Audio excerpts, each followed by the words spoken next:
जन्म से लेकर देह त्याग तक भगवान कृष्ण का जीवन की लगभग हर घटना में कोई सूत्र है। युद्ध भूमि पर दिया गया गीता का उपदेश संसार का श्रेष्ठतम ज्ञान माना जाता है। मैनेजमेंट मास्टर कहे या जगत गुरु, गिरधारी कहे या रणछोड़, भगवान कृष्ण के जितने नाम हैं उतनी कहानियाँ। जीवन जीने के तरीके को अगर किसी ने परिभाषित किया है तो वो कृष्ण है। कर्म से होकर परमात्मा तक जाने वाले मार्ग को उन्हीं ने बतलाया है।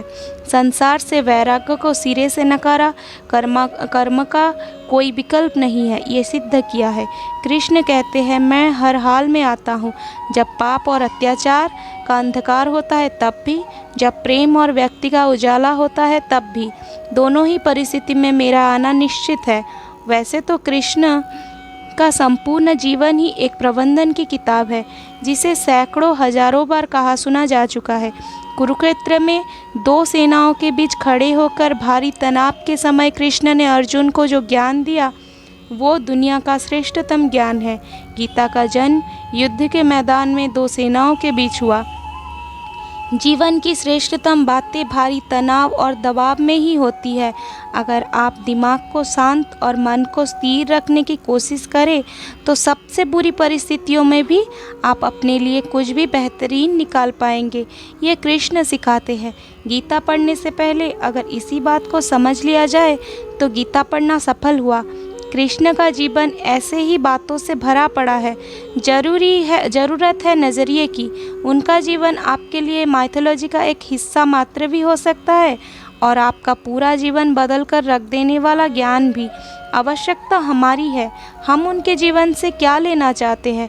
कृष्ण मात्र कथाओं में पढ़ा या सुने जाने वाला पात्र नहीं है, वो चरित्र और व्यवहार में उतारे जाने वाले देवता है। कृष्ण से सीखे कैसे जीवन का श्रेष्ठ बनाया जाए। 10 बातें हैं जो अगर व्यवहार में उतार ली तो सफलता निश्चित मिलेगी। शुरू से अंत तक जीवन संघर्ष ही है।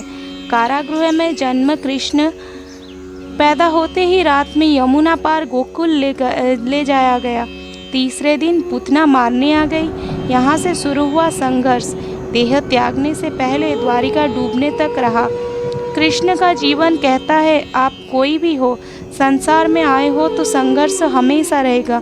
मानव जीवन में आकर परमात्मा भी सांसारिक चुनौतियों से बच नहीं सकता। कृष्ण ने कभी किसी बात की शिकायत नहीं की, हर परिस्थिति को जिया और जीता।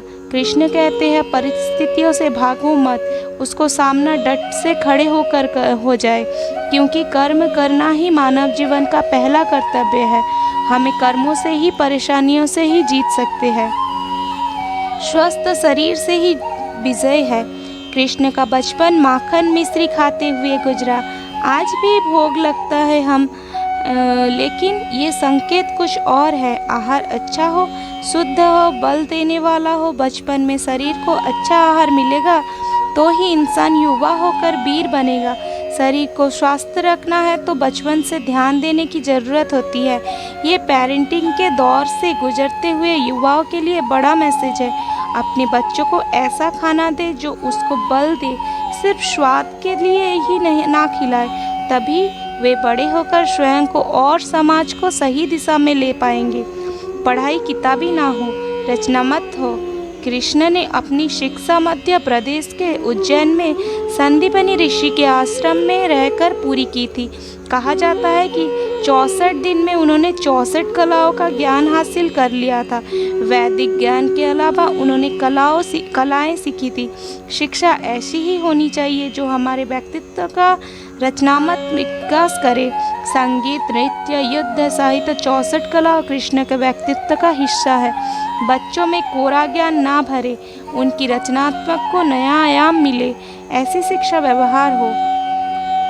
रिश्ते से ही जीवन है, बिना रिश्ते का कुछ नहीं। कृष्ण ने जीवन भर कभी उन लोगों का साथ नहीं छोड़ा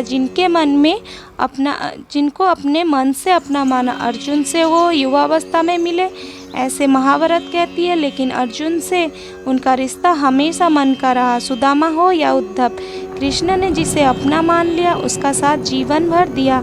रिश्ते के लिए कृष्ण ने कोई लड़ाई नहीं लड़ी और रिश्तों से कई लड़ाइयाँ जीती। उनका सीधा संदेश है, सांसारिक इंसान को सबसे बड़ी धरोहर रिश्ता ही है। अगर किसी के पास रिश्ते का धाती नहीं है तो वो इंसान संसार के लिए गैर जरूरी है। इसलिए अपने रिश्तों को दिल से जिए, दिमाग से नहीं। नारी का सम्मान समाज के लिए जरूरी। राक्षस नरकासुर का आतंक था। करीब 16,100 महिलाओं को उसने अपने महल में कैद किया था। महिलाओं से बलात्कार में उसे सुख मिलता था। कृष्ण ने उसे मारा, सभी महिलाओं को मुक्त कराया, लेकिन सामाजिक कुरीतियों तभी भी थी। उन महिलाओं को अपनाने वाले कोई नहीं था। खुद उनके घर वाले ने उन्हें दूषित मानकर त्याग दिया। ऐसे में कृष्ण आगे आए, सभी 16,100 महिलाओं से अपनी पत्नी का दर्जा दिया, समाज में उन्हें सम्मान के साथ रहने के लिए स्थान दिलाया। कृष्ण ने हमेशा नारी को शक्ति बताया, उसके सम्मान के लिए तत्पर रहे। पूरी महाभारत नारी के सम्मान के लिए ही लड़ी गई। सो आप कृष्ण भक्त है तो अपने आसपास की महिलाओं को पूरा सम्मान करें। कृष्ण की कृपा पाने के ये सरलतम मार्ग है। आपका मतभेद अगली पीढ़ी के लिए बाधा न बने। कम ही लोग जानते हैं कि जिस दुर्योधन के खिलाफ कृष्ण ने आजीवन पांडवों के साथ दिया, उसकी मौत का कारण भी कृष्ण की कूटनीति बनी। वही दुर्योधन रिश्ते में कृष्ण का समधी भी था। कृष्ण के पुत्र शाम ने दुर्योधन की बेटी लक्ष्मणा का अपहरण करके उससे विवाह किया था, क्योंकि लक्ष्मणा शाम से विवाह करना चाहती थी, लेकिन दुर्योधन खिलाफ था। शाम को कौरव ने बंदी भी बनाया था। तब कृष्ण ने दुर्योधन का समझाया था कि हमारे मतभेद अपनी जगह है, लेकिन हमारे विचार हमारे बच्चों के भविष्य में बाधा नहीं बनने चाहिए। दो परिवार के आपसी झगड़े में बच्चों का प्रेम की बलि ना चढ़ाई जाए। कृष्ण ने लक्ष्मणा को पूरे सम्मान के साथ हमने यहाँ रखा। दुर्योधन से उनका मतभेद हमेशा रहा, लेकिन उन्होंने उसका प्रभाव कभी लक्ष्मणा और शाम की गृहस्थी पर नहीं पड़ने दिया। शांति का मार्ग ही विकास का रास्ता है। कृष्ण ने महाभारत युद्ध के पहले शांति से समझौता करने के लिए पांडवों और कौरव के बीच मध्यस्थता की। हालांकि दोनों ही पक्ष युद्ध लड़ने के लिए आतुर थे, लेकिन कृष्ण ने हमेशा चाहा कैसे भी युद्ध टल जाए। झगड़े से कभी समस्याओं का समाधान नहीं होता है। शांति के मार्ग पर चल के ही हम समाज के रचनात्मक विकास कर सकते हैं। कृष्ण ने समाज की शांति से मन की शांति तक दुनिया को ये समझाया कि कोई भी परेशानी तब तक मिट नहीं सकती जब तक वहाँ शांति ना हो। फिर चाहे वो समाज हो या हमारा खुद का मन, शांति से ही सुख मिल सकता है, साधने से नहीं। हमेशा दूरगामी परिणाम सोचे। महाभारत में जुए की घटना के बाद पांडवों को वनवास हो गया। कृष्ण ने अर्जुन को समझाया कि ये समय भविष्य के लिए तैयारी करने का है। महादेव शिव, देवराज इंद्र और दुर्गा की तपस्या करने को कहा। कृष्ण जानते थे कि दुर्योधन को कितना भी समझाया जाए, वो पांडवों को कभी उनका राज्य नहीं लौटाएगा। तभी शक्ति और सामर्थ्य की जरूरत होगी। कर्ण के कुंडल कवच पांडवों की जीत में आड़ आएंगे, ये भी जानते थे। उन्होंने हर चीज़ पर बहुत दूरगामी सोच रखी। कोई भी फैसला तत्कालिक आवेश में नहीं लिया। हर चीज़ के लिए आने वाली पीढ़ियों तक का सोचा। यही सोच समाज के निर्माण करती है। हर परिस्थिति में मन शांत और दिमाग स्थिर रहे।